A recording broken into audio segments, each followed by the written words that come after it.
সান সিয়াম উলু ভ্যালি রিসোর্টটা এত সুন্দর ছিল, আমি তা বিশ্বাস করতে পারছিলাম না। এত সুন্দর একটা ড্রিমি ভাইবস ছিল, আসলে সেখানে না গেলে বোঝা যাবে না। আমাদের মালদ্বীপস ট্যুরের সবচেয়ে সুন্দর দিনে আমরা কি করলাম, কি খেলাম, আমরা সকাল থেকে বিকাল পর্যন্ত কিভাবে সময় কাটালাম তা তোমাদের সাথে এই ভিডিওতে শেয়ার করব। হ্যালো এভরিওয়ান, আসসালামু আলাইকুম। তোমরা সবাই কেমন আছো? আজকে তোমাদের সামনে নিয়ে আসলাম আরও নতুন একটি ভ্লগ। এই তো সেদিন খুব সকালে ঘুম থেকে উঠে মাফুসি থেকে ব্রেকফাস্ট করে সকাল 10টার মধ্যে রেডি হয়ে আমরা সবাই জেটিতে চলে যাই। এই তো আমরা সবাই এক এক করে বোটে উঠে সিটে বসে পড়ি। ঠিক 10টায় জেটি থেকে বোট ছেড়ে নেয়। আগেই বলে নেই, উলু ভ্যালি রিসোর্টের ডে ট্যুর ব্যাগেজের কস্ট পড়েছে পার পারসন $125। ডে লং এর জন্য একদিন আগে থেকেই অগ্রিম পেমেন্ট করে রিজার্ভেশন কনফার্ম করতে হয়। একদিন আগে থেকে রিজার্ভেশন কনফার্ম না করলে আসলে হুট করেই সেখানে যাওয়া যায় না। এই তো আমরা 30 মিনিটের মধ্যে উলু ভ্যালি রিসোর্টে পৌঁছে যাই। এত পরিমাণ রোদ ছিল যে সানগ্লাস ছাড়া তাকানোই যাচ্ছিল না। তখন মনে হচ্ছিল বোটের মধ্যেই আমাদের খুব শান্তি লাগছিল। বোট থেকে নামার পর সবাইকে ওয়েলকাম জানাচ্ছিল আমাদের। ডে লং এর সব ফর্মালিটিস শেষ করে আমরা ওদের প্রাইভেট বাসে করে ড্রিম আইল্যান্ডের দিকে যাই।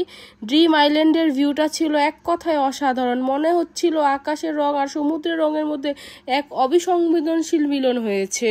এত নিরিবিলি একটা পরিবেশ ছিল, আসলে সেখানে ঢেউয়ের শব্দ ছাড়া আর কোনো শব্দই আমাদের কানে শোনা যাচ্ছিল না। ঘন্টার পর ঘন্টা বসে থাকলেও সময় কিভাবে যাবে আসলে বোঝা যাবে না, এবং এমন একটা পরিবেশ সারাদিন বসে থাকলেও বিরক্ত হবে না কেউ। সেদিন সকাল থেকে বিকাল আমাদের কিভাবে সময় কেটে গিয়েছিল আমরা বুঝতেই পারিনি। পুরোটা সময় আমরা সবাই খুব মজা করেছি, অনেক ফটোশ্যুট করেছি, আমাদের খুব ভালো একটা এক্সপিরিয়েন্সও হয়েছে। এদের এই রিসোর্টে কয়েকটা ভিলা রয়েছে। যারা এখানে ওয়ান নাইট স্টে করতে চায় তাদের লাখ টাকা পে করতে হবে। এত বড় ছিল আইল্যান্ডটা, পুরো সময় আমরা ঘুরে শেষও করতে পারিনি। ঘুরতে ঘুরতে রোদের মধ্যে আমরা প্রায় টায়ার্ড হয়ে গিয়েছিলাম, তাই একটা ছাউনির মধ্যে রেস্ট করি। আর এইখানে সাফনাজ আর একটা বাবুর সাথে খেলাধুলা করছিল। আর এইখানে আমাদের লাঞ্চ টাইম শুরু হতে আমরা সবাই লাঞ্চ করতে চলে আসি। এত পরিমাণ ছিল আইটেম, একটু করে নিলেও শেষ হচ্ছিল না।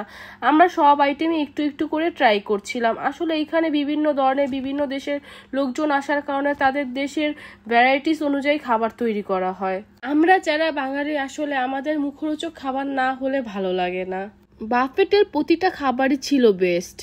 আসলে আমি ফ্রুটস লাভার হওয়ায় ওদের অনেক ফ্রুটস আইটেমগুলো টেস্ট নিচ্ছিলাম। তাদের বাফেটের আইটেমগুলো খুব সুন্দরভাবে সাজানো ছিল। দাওয়া শেষ করে আমি আর সাফুর বাবা পুলের দিকে চলে গিয়েছিলাম। ওদের 3টা পুল ছিল, আমরা আমাদের সুবিধার জন্য এই ইনফিনিটিভ পুলটা বেছে নিয়েছিলাম। এদিকে এক কোরিয়ান আপু আমার আর সাফুর বাবার কিছু ভিডিও নিয়ে দিচ্ছিল।